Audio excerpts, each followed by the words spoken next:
એ રસ્તો સીધો તો ઓલા ભાઈ આવડા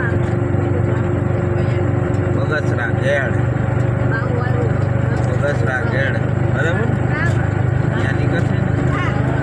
આ ભાઈ જોવા જ ના